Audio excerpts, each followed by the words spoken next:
Alors maintenant, on va voir les promesses qui permettent de faire du travail asynchrone également. Alors oui, c'est bien asynchrone, c'est juste que moi, dans ma tête, ça reste bloqué. Alors asynchrone, comme ça, et non pas asynchrone. Je sais pas pourquoi dans ma tête, je me dis toujours asynchrone, mais en fait, ça vient de asynchronous, donc en anglais, hein, c'est asynchronous JavaScript, donc du JavaScript asynchrone. Et c'est bien cron en français, comme ça, cron comme chronos, le temps. Par exemple, en grec, si je dis pas de bêtises.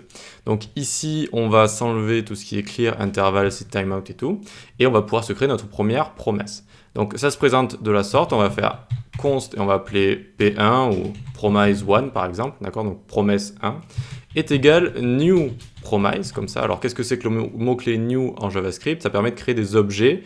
C'est un constructeur, donc c'est des objets qui vont être créés à partir du langage JS ici, donc avec certaines fonctionnalités qui sont déjà intégrées. On verra comment créer nos propres constructeurs dans l'orienté objet, et donc on reverra un petit peu tout ce qui est ce mot-clé new. Pour l'instant, dites-vous juste que ça retourne un objet avec des fonctionnalités spéciales. Qu'est-ce que va faire cet objet? Il va s'exécuter déjà, et il va s'exécuter de manière asynchrone. Donc ce qu'il y a ici dans le corps de notre fonction, ça va s'exécuter de manière asynchrone. Et cette fonction en elle-même va prendre deux choses. Elle va prendre deux fonctions, donc resolve et reject, en général on les appelle comme ça. Donc une fonction en cas de succès, une fonction en cas d'échec, resolve, reject. Ok? Et donc ce qui est à l'intérieur de notre promesse, ici, si je mets hello async comme ça, tac, eh bien ça va être du code qui va s'exécuter de manière asynchrone, d'accord? De manière asynchrone. Donc la première chose qu'il faut voir avec une promesse, c'est que ça retourne quelque chose. Ici je peux la loguer par exemple. Promise1. Et regardez, hop, ça va retourner quelque chose. Ça va nous retourner un objet ici avec deux choses intéressantes. On verra plus tard ce que c'est que tout ce qui est proto, etc. Pour l'instant, c'est ces deux choses qui nous intéressent. Promise status et promise value, comme ça. Et donc là, pending, ça veut dire que c'est en cours. Ça veut dire qu'en fait, on n'a pas encore utilisé ni resolve ni reject, comme ça. C'est-à-dire qu'on a exécuté du code de manière asynchrone. En général, on l'utilise beaucoup pour aller chercher des données sur Internet, enfin sur des API, on appelle ça. Des API, on verra un petit peu plus tard ce que c'est, mais si vous voulez, c'est des petits outils qui nous permettent de faire des appels et d'aller récupérer des données. Donc on va récupérer les données et ensuite, eh bien, on peut les utiliser. C'est pour ça que c'est asynchrone en fait. Et donc ici, on voit que c'est pending parce que certes, on a écrit un console log, mais eh bien, on n'a toujours pas utilisé tout ça, on n'a toujours pas utilisé ni la méthode resolve ni la méthode reject. Alors que si je commence à faire ici, hop, resolve, par exemple, on va écrire ici, les données sont arrivées, tac, nickel. Regardez ce qu'on a, on rouvre ça, hop, et on a fulfilled, alors fulfilled plutôt, fulfilled je pense, ça veut dire rempli, ça veut dire que la promesse est effectuée, d'accord, c'est résolu.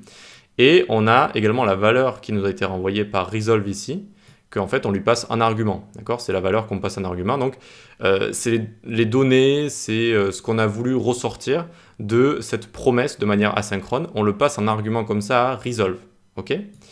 Et si on a un échec, si on n'est pas réussi à avoir les données par exemple, eh bien on peut mettre ici, on peut appeler reject au lieu de resolve, et ici, alors on a les données ne sont pas arrivées du coup, d'accord? Les données ne sont pas arrivées, bon, on a marqué ici les données, on va mettre ne sont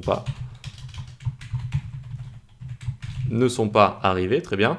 C'est normal qu'on ait une petite erreur, je vais vous expliquer pourquoi. Donc on a rejected ici, ça veut dire que ça n'a pas fonctionné, ou du moins ça n'a pas fonctionné comme on voulait, donc on a un rejet, et on a les données ne sont pas arrivées. D'accord? Donc quand le code qu'on exécute dans notre promesse fonctionne, on utilise resolve, et on lui passe en argument ce qu'on a, les données en général, et quand ça ne fonctionne pas, on met reject, avec pourquoi pas un message de pourquoi ça n'a pas fonctionné. Ok? Ok, très bien, mais une fois qu'on a fait ça, est-ce qu'on peut utiliser ces données facilement? Eh bien oui, on a une fonctionnalité très spéciale qui est assez sympa, qui va nous permettre de lancer des méthodes callback, des fonctions callback, une fois que tout ça s'est exécuté. Une fois que j'ai mon code qui s'est exécuté de manière asynchrone, que j'ai soit un resolve, soit un reject, eh bien je peux utiliser tout ça. Quand on commence avec le resolve comme ça, et on remet les données sont arrivées.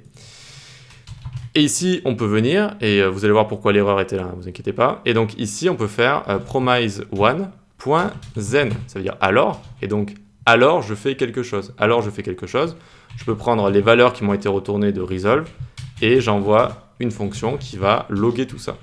Value comme ça, hop.